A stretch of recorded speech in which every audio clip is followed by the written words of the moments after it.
questions in the room. Coach?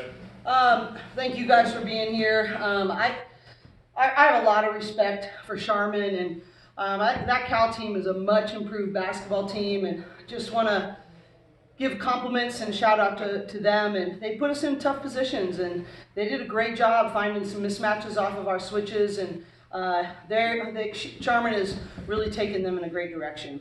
Bottom line, I have charisma, they don't.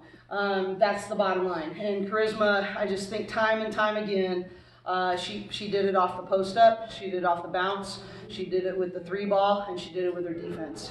And that's just a huge piece for us. And when we were having a hard time getting rhythm on the offensive end in the first half, charisma just carried us and put us on her back, and she's becoming a theme. But just really just a compliment to her and how she played. Coach, so in addition to the 32 points, Charisma also led in assists. So can you talk a little bit about, not just her ability to create her own shots, but also, simultaneously create shots for her teammates? Yeah, I think that's really huge for us. That's something that we've been missing that we've been one of the top in the country on percentage of assisted baskets, and took a little dip, and I don't think there's any coincidence that's where we've struggled a little bit. But quite frankly, we've had to revamp how we're playing offensively in the last, couple of weeks, and, we've just had to really be very guard-oriented, creating mismatches that we like in two-player games and getting our guards downhill. And that's been a big switch in how we were playing earlier in the year. So I think it just has taken us some time to figure out what our looks are going to be. But 17 assists is a huge thing for us, and the percentage of assisted baskets. And honestly, that has been, she can tell you from my film clips that's been where I've challenged her the most, is to get back to being an elite rebounder as well, but being a great passer, to facilitate her excellent offensive efficiency in scoring for the sake of everybody else.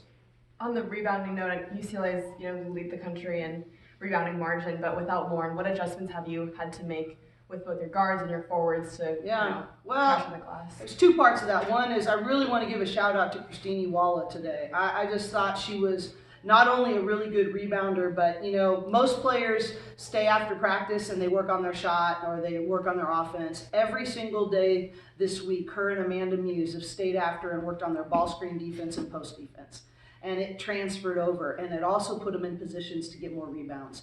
I thought, Christine's offensive rebound that was there was a scruffle on the floor, and her energy. Next two possessions, we got 3-point shots. I don't think that's a coincidence because of her energy and the extra possession that she got. So I think it's everybody. But also to that, I really challenged our guards that Kiki, Charisma, London, they had to bring us more rebounding help.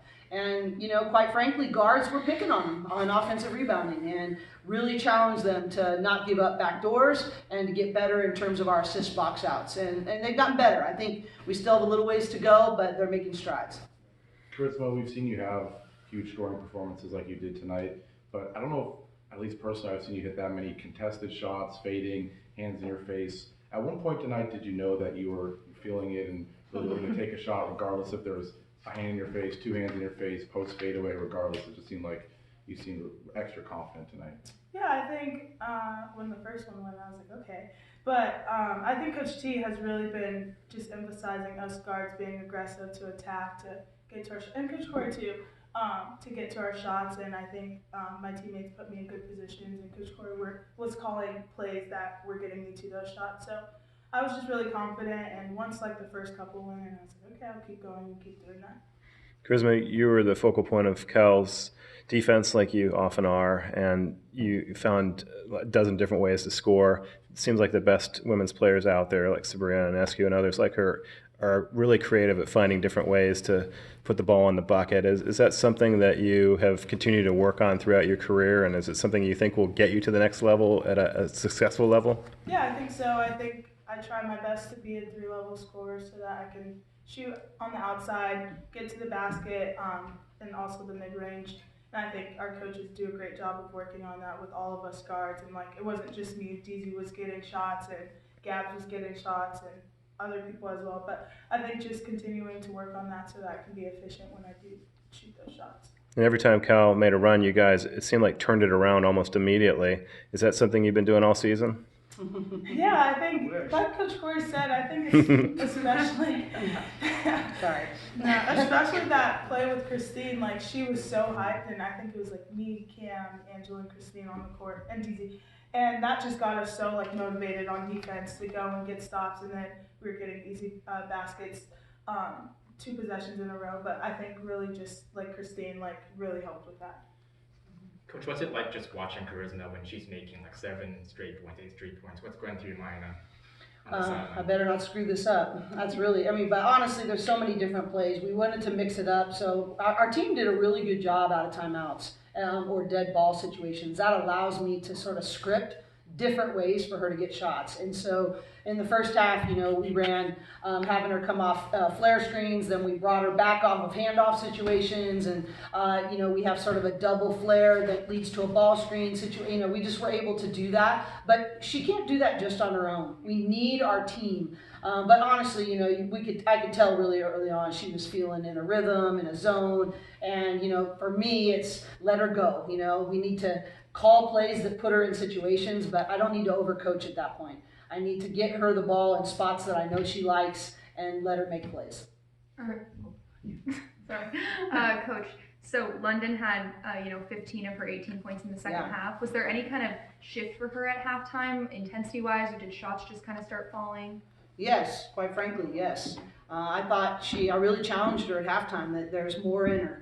Her defensive pressure wasn't quite what we're used to seeing from her. Her ability to read screens. We had some miscues in the first half, and I just believe in London Jones so much. But London Jones can't be a player that goes halfway at all.